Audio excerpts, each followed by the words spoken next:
Hello students, स्वागत है आप सबका आज की इस वीडियो फ्रांस की न्याय व्यवस्था पार्ट 2 में।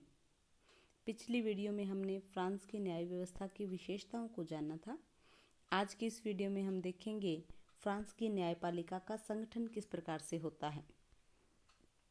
आप सब जानते हैं कि फ्रांस में दो प्रकार के न्यायालय हैं, सामान्य न्यायालय और प्रशासकीय न्यायालय। सामान्य न्यायालयों में साधारण नागरिकों के विवादों का निर्धारण होता है, जबकि प्रशासकीय न्यायालयों में सरकारी कर्मचारियों के अपराधों से संबंधित मुकदमों का निर्णय किया जाता है। सबसे पहले देखते हैं सामान्य न्यायालय का संगठन किस प्रकार से होता है। जो सामान्य न्यायालय है वो न्याय व्यवस्था के शीर्ष पर इसमें कोर्ट ऑफ कैसेशन होता है, जिसे सर्वोच्च या विराम न्यायालय भी कहते हैं। ये एक प्रकार से फ्रांस का सर्वोच्च न्यायालय है। इसकी निम्नतम श्रेणी या निम्नतम न्यायालय शांति न्यायालय के नाम से जाना जाता है। जो शांति न्यायालय होता है ये क्षेत्रीय आधार पर संगठित होते हैं। बड़े बड़े जो नगर होते हैं वहाँ एक से अधिक शांति न्यायालय हो सकते हैं। ऐसे न्यायालयों में एक न्यायाधीश होता है जिसकी नियुक्ति राष्ट्रपति के द्वारा की जाती है। पूरे फ्रांस में ऐसे जो शांति न्यायालय हैं वो हजारों हैं। ये इंग्लैंड से अवधारणा ली गई है शांति न्यायालयों की, और इनका उद्देश्य होता है जो नागरिक हैं उनमें आपस में शांतिप्रिय समझौता कराना, दंड देना नहीं। यहाँ इन न्यायालयों में फौजदारी और दीवानी दोनों ही प्रकार के मुकदमे आते हैं। फ्रांस में इन शांति न्यायाधीशों को वेतन मिलता है और उनकी पदोन्नति भी होती है, और उनकी जो सेवा शर्तें हैं वो राज्य की ओर से सुरक्षित होती हैं। इस प्रकार हम देखें तो ये जो न्यायाधीश हैं इनका कार्य कानूनी होने की अपेक्षा सामाजिक इनका सरोकार ज़्यादा होता है। शांति न्यायालयों से ऊपर प्राथमिक न्यायालय होते हैं। प्रत्येक जिले में ऐसा न्यायालय अनिवार्यतः होता है। ये जो न्यायालय होते हैं इसमें न्यायाधीशों की संख्या 15 होती है। इसमें भी दीवानी और फौजदारी दोनों ही प्रकार के मामलों की सुनवाई होती है, और यहाँ शांति न्यायालयों के विरुद्ध अपीलों की सुनवाई भी की जा सकती है। प्राथमिक न्यायालयों के बाद में आते हैं असाइज न्यायालय। असाइज न्यायालय ये जिला स्तर पर होते हैं स्थापित, और केवल फौजदारी के जो गंभीर मुकदमे हैं उनकी सुनवाई यहाँ की जाती है। यहाँ जो प्राथमिक न्यायालय हैं उनकी जो अपीलें हैं फौजदारी मुकदमों से संबंधित, उनका निर्णय भी यहीं किया जाता है, उनकी सुनवाई भी यहीं होती है। इन न्यायालयों में क्या होता है, जूरी सिस्टम होता है। एक न्यायाधीश तो अपीलीय न्यायालय का होता है और एक प्राथमिक न्यायालय का। तो ज्यूरी सिस्टम से यहाँ जो निर्णय है वो लिए जाते हैं। इससे ऊपर आता है अपीलीय न्यायालय। प्राथमिक न्यायालयों के ऊपर ही असाइज न्यायालय भी होते हैं और अपीलीय न्यायालय भी होते हैं। क्योंकि जो असाइज न्यायालय है इसकी एक विशेषता ये है कि स्थायी नहीं होते, भ्रमणशील होते हैं, जबकि अपीलीय न्यायालय होते हैं वो स्थायी होते हैं। और इनकी जो कुल संख्या है लगभग 30 के करीब है फ्रांस में। जो अपीलीय न्यायालय है इनका क्षेत्राधिकार 1 से लेकर 7 डिपार्टमेंट्स तक रहता है। अपीलीय न्यायालय में 3 विभाग होते हैं, दीवानी विभाग, फौजदारी विभाग और अभ्यारोपण विभाग।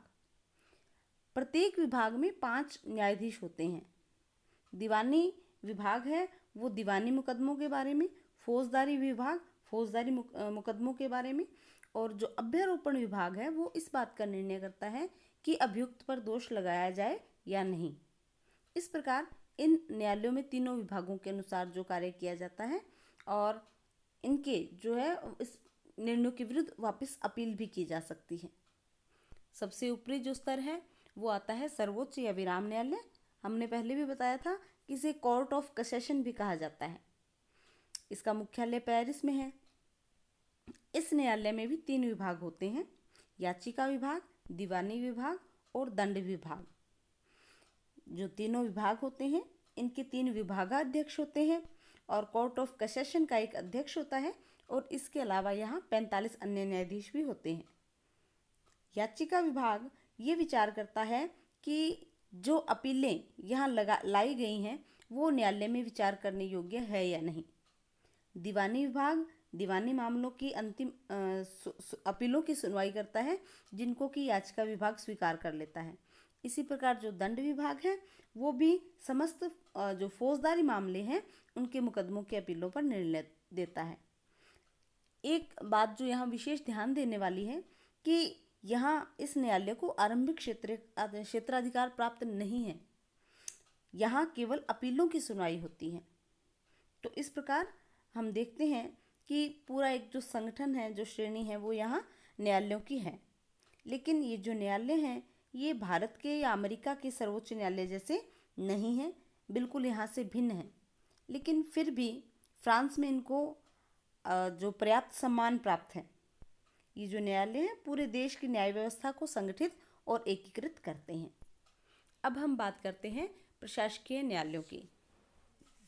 हमने पहले भी बात की कि प्रशासकीय न्यायालय सरकारी कर्मचारियों के अपराधों से संबंधित मुकदमों का निर्णय करते हैं और ये उन विधियों को लागू करते हैं जिन्हें प्रशासकीय कानून कहा जाता है। प्रशासकीय कानून ऐसे नियमों का संग्रह है जो सामान्य नागरिकों के प्रति शासकीय अधिकारों को संबंधों को विनियमित करता है। प्रशासकीय न्यायालय में केवल 2 श्रेणियां हैं, राज्य परिषद और प्रादेशिक परिषद। जो प्रशासकीय न्यायालयों में निम्नतम स्तर पर प्रादेशिक परिषद होती हैं और फ्रांस में इस तरह की 23 परिषदें हैं। ये परिषदें सार्वजनिक निर्माण, स्थानीय निर्वाचन और जो निर्धारण संबंधी प्रश्न हैं उन पर निर्णय देती हैं। प्रशासन से संबंधित जो भी विवाद होते हैं सबसे पहले प्रादेशिक परिषदों में ही आते हैं और इनके निर्णयों के विरुद्ध जब अपील की जाती है वो राज्य परिषद में की जा सकती है, क्योंकि जो राज्य परिषद है वो उच्चतम न्यायालय है। हमने जैसे कि अभी बात की कि जो राज्य परिषद है वो सर्वोच्च प्रशासकीय न्यायालय है और ये पेरिस में स्थित है। इसके कई विभाग होते हैं और इसका जो अध्यक्ष होता है वो फ्रांस का न्याय मंत्री होता है। ये जो प्रादेशिक परिषद हैं उनके निर्णयों के विरुद्ध अपील सुनने का कार्य करती हैं। इसके साथ ही सरकार के विभिन्न विभागों के बीच उत्पन्न हुए विवादों का भी निपटारा यहीं पर किया जाता है। ये एक स्वतंत्र संस्था है और प्रशासनिक न्याय का वास्तविक उत्तरदायित्व इसी संस्था पर ही है। इसकी कार्यप्रणाली की बात करें तो राज्य परिषद की कार्यप्रणाली बड़ी सरल है। इसका उद्देश्य है सरलता के साथ, शीघ्रता के साथ और सुगमता के साथ न्याय प्रदान करना। कोई भी नागरिक चाहे तो स्वयं उपस्थित होकर या लिखित रूप में या डाक से अपनी शिकायत भेज सकता है।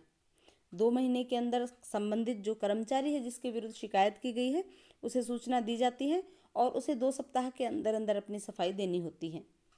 तो इस प्रकार हम देखते हैं कि जो राज्य परिषद है प्रशासनिक अधिकारियों से जनता के अधिकारों की रक्षा में अपनी एक महत्वपूर्ण भूमिका निभाती है और फ्रांसीसी लोग प्रशासनिक न्यायालयों को ही अपनी स्वतंत्रता की आधारशिला मानते हैं। तो आज की वीडियो में बस इतना ही।